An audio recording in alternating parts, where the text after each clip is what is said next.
বন্ধুর বিয়ে বলে কথা, আর একটু সাজগোজ করব না সেটা বললে কি হয়? হ্যাঁ, তো দিনটা ছিল 28 জানুয়ারি, আর আমাদের গ্রুপের ফার্স্ট বিয়ে ছিল সেদিন। তো আমি রেডি হয়ে শ্বেতার বাড়ি চলে এসেছিলাম, দেখছি শ্বেতা তখনও রেডি হচ্ছে, তো ওকে একটু হেল্প করলাম। তারপর আমরা বেরিয়ে গেলাম, কিন্তু বেরিয়ে যেতে মনে হয়েছে আমরা গিফটটা প্যাক করতেই ভুলে গেছি। রাস্তায় দাঁড়িয়ে রীতিমতো গিফটটা প্যাক করলাম, করে তারপর আমরা চলে গেলাম ভেন্যুর দিকে।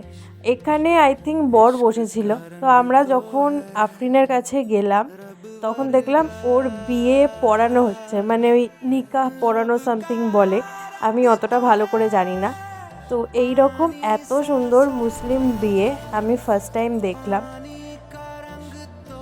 আর আফরিন খুব লজ্জা পাচ্ছিল, তাই খুব আস্তে আস্তে যেগুলো বলার ওইগুলো বলছিল। তো ফাইনালি ওকে একটু ফাঁকা পেলাম, পেয়ে গিফটটা দিলাম। আর এটা আমাদের দাবি ছিল যে ও গিফটটা আমাদের সামনেই খুলবে। তো বিয়ের দিনও মেয়েটার শান্তি নেই, ওই দিনও আমরা ওকে খুবই জ্বালিয়েছি। তো যাই হোক, আমাদের জন্য সময় বার করে ও গিফটটা খুললো শুধু আমাদের কথা রাখার জন্য। আর এইটা ছিল ওর গিফট, ওদের দুজনের ফটো। ওর খুব পছন্দ হয়েছিল।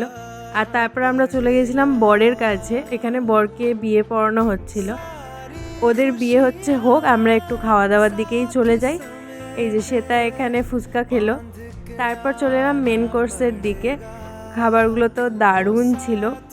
তো এখানে একটার পর একটা খাবার এসে গেল, আর আমি শ্বেতা সবাই মিলে আর কি মজা করে খাচ্ছি, কজ বন্ধুর বিয়ে বলে কথা, মানে ভীষণ একটা এক্সাইটমেন্ট কাজ করছিল। এই দিনটার জন্য আমরা অনেক দিন ধরে প্ল্যান করেছিলাম, কারণ আমরা জানতাম যে ওর বিয়েই আগে হবে। তো যাই হোক, তারপর এখানে ওকে নিয়ে যাওয়া হচ্ছিল ওর বরের কাছে। তো খুব সুন্দর দেখতে লাগছিল, মাথার যে ব্যাপারটা আছে ওই ওপরে যেটা ধরেছিল খুব সুন্দর করে সাজানো হয়েছিল। তো বন্ধুর বিয়ের ব্লগটা তোমাদের সাথে শেয়ার করব বলেছিলাম, তাই শেয়ার করলাম। আর ব্লগটা কেমন লাগলো সেটা জানাবে। আজকে ব্লগটা এখানেই এন্ড করলাম কিছু ছবি দিয়ে। ভালো লাগলে অবশ্যই একটা লাইক, কমেন্ট, শেয়ার, সাবস্ক্রাইব করে দিও। আর ওকে সবাই আশীর্বাদ করো, ও যেন অনেক হ্যাপি হয়। চলো, টাটা।